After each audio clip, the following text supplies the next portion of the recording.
फागणे येथे बयामाता यात्रोत्सव उत्साहात साजरी, 12 गाड्या ओढण्याची परंपरा कायम। याबाबत वृत्त असे की धुळे तालुक्यातील फागणे येथील दरवर्षी सालाबादाप्रमाणे बयामाता यात्रोत्सव मोठ्या उत्साहात साजरी होत असते। त्यानिमित्ताने या ठिकाणी भव्य स्वरूपात विविध खेळणी, पाळणे, फरसांची दुकाने असे विविध दुकाने या ठिकाणी थाटलेली असतात। त्याचबरोबर तमाशा मंडळाचे देखील या ठिकाणी आयोजन करण्यात येत असते। या यात्रोत्सवानिमित्त गेल्या अनेक वर्षापासून सदर यात्रा उत्सव ही अक्षय तृतीयाच्या दुसऱ्या दिवशी भरवण्यात येत असते। सदर यात्रा उत्सवानिमित्त 12 गाडी ओढण्याची परंपरा पूर्वी परंपरागत असून या वर्षी आज दिनांक 11 मे 2024 रोजी सायंकाळी 6 वाजता 12 गाडी ओढून यात्रोत्सव साजरा करण्यात आला। यावेळेस या यात्रोत्सवाच्या यावर्षीचे मानकरी म्हणून सचिन दिलीप सूर्यवंशी यांना देण्यात आला।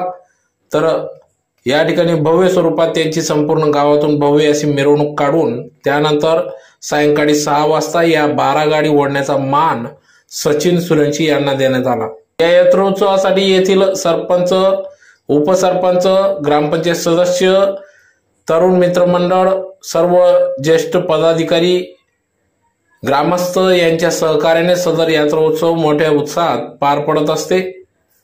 तर या यात्रोत्सवात परगावी गेलेले भाविक, ग्रामस्थ अक्षय तृतीया व बयामाता यात्रोत्सवानिमित्त या ठिकाणी आपले गावे परतून या यात्रोत्सवाचा आनंद लुटीत असतात।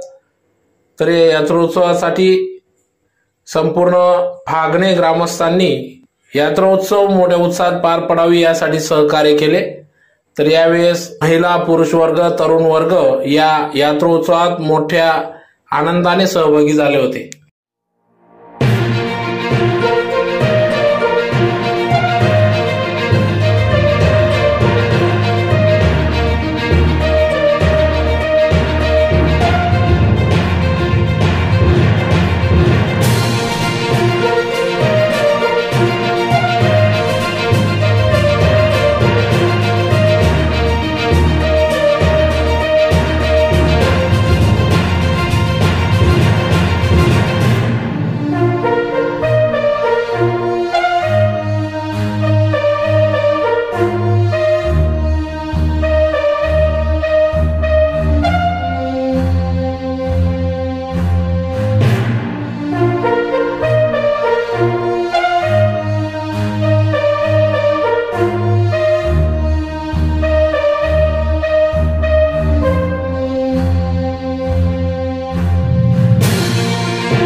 सचिन दिलीप पाटील. तरी मी पागणे गावाच्या ग्रामस्थ असून यावर्षी 12 गाड्या भरण्याचा मान मला भेटला होता. तो एकदम सुखरूपपणे पार पडला आहे. तरी सगळं ग्रामस्थ माझ्या पूर्वंशी परिवारातर्फे हार्दिक स्वागत. तरी आदिशक्ती दयामाई मंदिर आग्ने या देवीची यात्रा उत्सवाचे 12 गाड्यांचा कार्यक्रम असतो. तरी तो कार्यक्रमाचा 12 गाड्यांचा मान यावर्षी माझ्या कुटुंबाला मिळाला होता. तरी मी सचिन दिलीप पाटील यांनी हे 12 गाड्या ओढले. तसेच या यात्रेमध्ये सर्व ग्रामस्थ नातेवाईक लोक सर्व येतात. गावात मनोरंजनासाठी तमाशाचा कार्यक्रमही असतो. परत पालख्या वगैरे सगळं एकदम मोठ्या संख्येने उपस्थित असते पब्लिक. तरी सर्व ग्रामस्थांचे एकदम सहकार्य असतं कार्यक्रमासाठी.